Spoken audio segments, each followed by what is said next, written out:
안녕하세요. 입으로 터진 영어 똥쌤입니다. 제가 예전에도 몇 번 소개를 한 적이 있었던 것 같은데요. 심리 언어학자 니스벳 교수와 마스다 교수가 했던 아주 유명한 실험이 있습니다.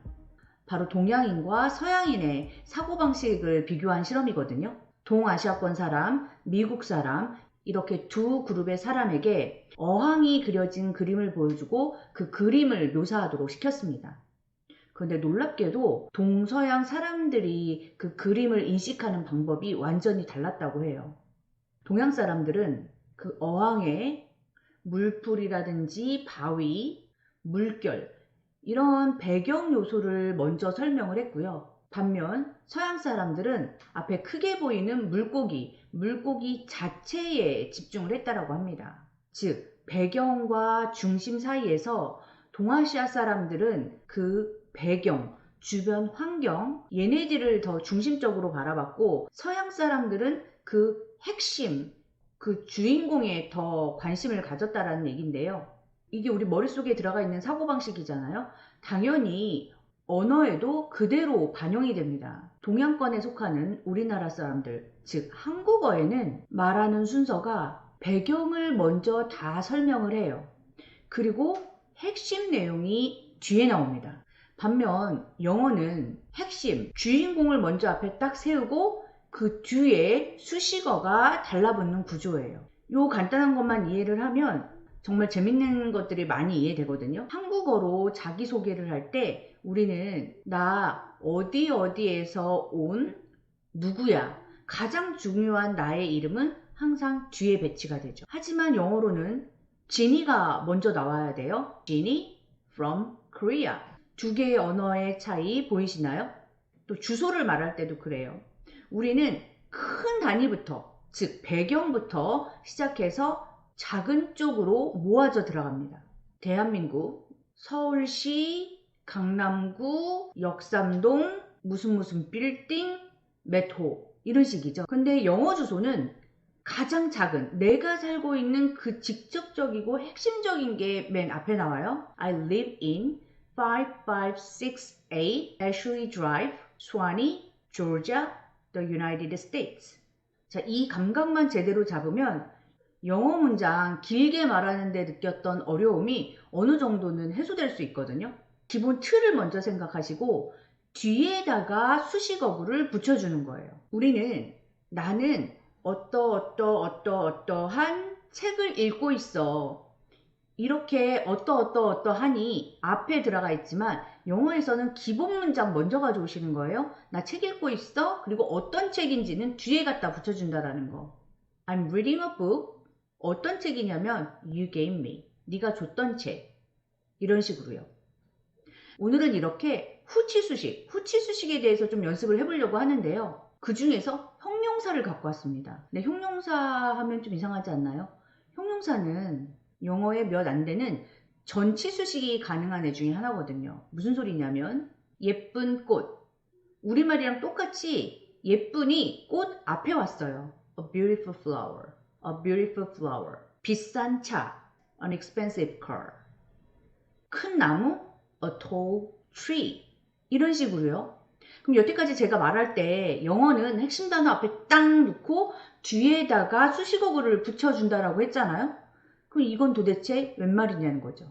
우리말과 똑같잖아. 이렇게 될 수 있잖아요. 도대체 얘네는 왜 이딴 짓을 한 걸까요? 왜 여태까지 주인공 앞에다 내세우고 뒤에 수식어구를 붙여준다고 했는데 도대체 왜 이 형용사는 명사의 앞에 달린 거죠? 바로 이 전치수식을 하는 형용사는 얘네가 느끼기에 뒤에 수식을 받는 명사랑 한 몸뚱이, 한 덩어리라고 본 거예요. 즉 고정적이고 변하지 않는 본질이에요.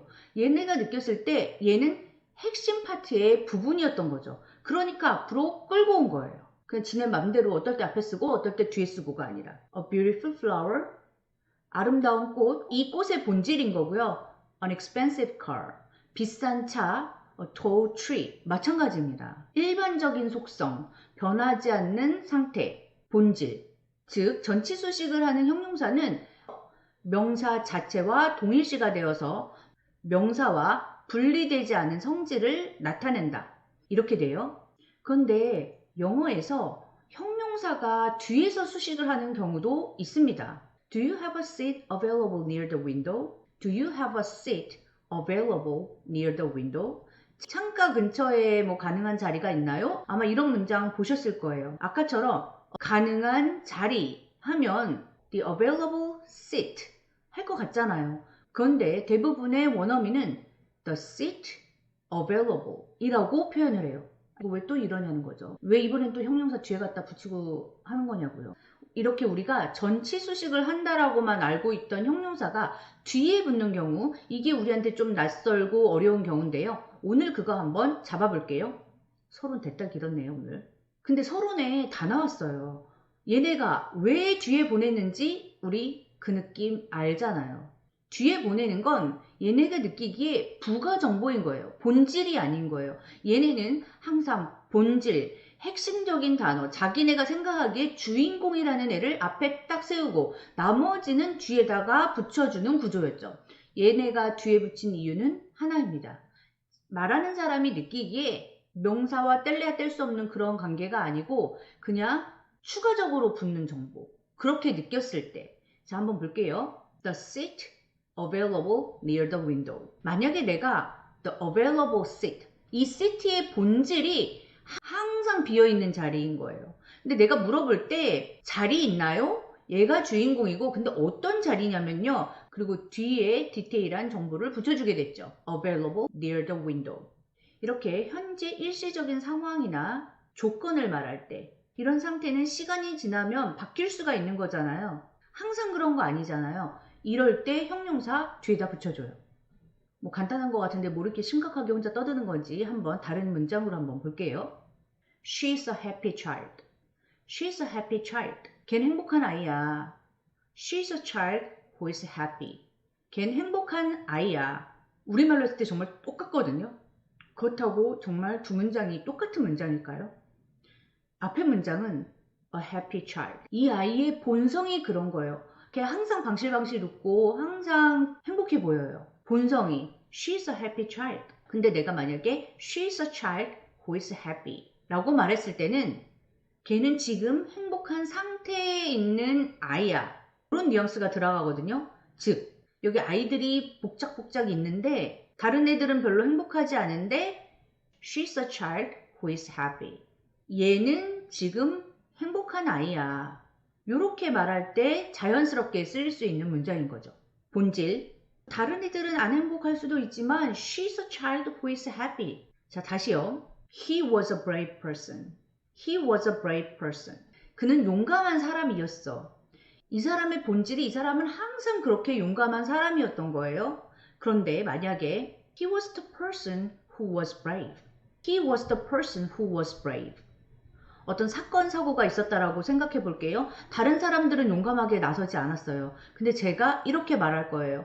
그 사람이 용감했던 사람이에요. He was the person. 이 사람 주인공으로 내세우고요. 이 사람이 항상 용감했던 사람인지 나는 몰라요. 그런데 부가적인 설명을 붙이는 거죠. Who was brave? He was the person who was brave.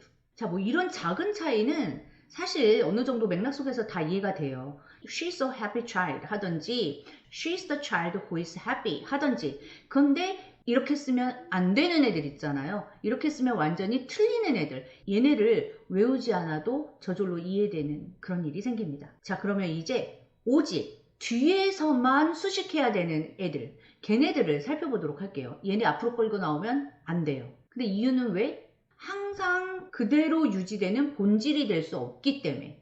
얘네들은 왜 뒤로 물러날 수밖에 없는지.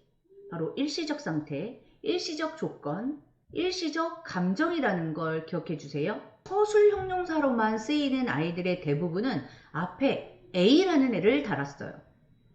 이 A 접두사의 뜻은 in, 어떠어떠한 상태에 있는 이런 뜻을 가지거든요.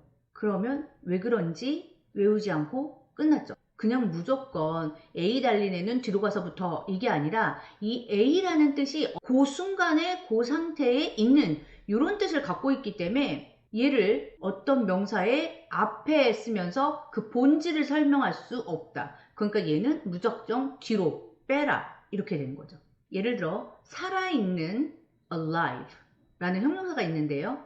얘를 딱 봤을 때 얘는 일시적인 상태를 말하는 거기 때문에 항상 뒤로. 살아남은 승객은 병원으로 이송됐다. The patient alive was rushed to the hospital. A patient alive was rushed to the hospital. 환자는 살아있을 수도 있고 안 살아있을 수도 있잖아요. 근데 얘를 앞에 두면 얘 본질처럼 느껴지기 때문에 the alive patient 하시면 안 돼요. 그런 표현은 없습니다. 자고 있는 아이. The baby asleep. The baby asleep looks so peaceful. 자고 있는 아이라고 해서 asleep baby 라고 하지 않는다라는 거. The sleeping baby 얘는 되지만요. 혼자 있는 아이가 울기 시작했다. The baby alone in the room started crying. The baby alone in the room started crying. 혼자 있는 아이라고 해서 the alone baby 이렇게 쓰지 않는다라는 거. 뭐뭐 할 수 있는 able 이라는 형용사 있잖아요. 네 가지 언어를 할 수 있는 아이. The child who is able to speak four languages. 근데 이 able이 할 수 있는 이라는 형용사니까 내 생각대로 하면 the able child 할 수 있을 것 같지만 이런 표현은 없다라는 거. 마찬가지로 얘를 abled 라고 하기도 하는데 the abled child 이런 표현도 없습니다. 그런데 재밌는 게 있어요. The disabled child 얘는 되거든요. 얘는 왜 되냐고요. 아까 the abled child 얘는 안 된다고 했는데 the disabled child 얘는 왜 되냐고요. 그냥 외운다면 절대로 이해할 수 없는 공식이죠. 근데 우리가 배운 느낌 그대로 적용해 볼게요. disabled 장애가 있는 이라는 뜻은 일시적인 장애를 말하는 게 아니죠. 그 아이의 본질인 거예요. 그래서 the disabled child 얘는 가능해요. 자, 이렇게 앞에 접두어 A가 붙은 애는 전부 다 후치 수식을 해줘야 하는 형용사입니다. 그리고 두 번째로 일시적인 감정 상태를 말하는 형용사들이 있어요. 제가 웬만해서 한 10분 넘어가는 영상은 좀 자제하려고 하는데 편집하다 보니까 뒤에 엄청난 내용이 남아있는 거예요. 그래서 우선 1편은 이걸로 마무리 짓겠습니다. 어떨 때 형용사가 명사의 뒤에서 수식하는지 오늘은 정말 맛보기 편이고 다음 편에 재밌고 알찬 부분이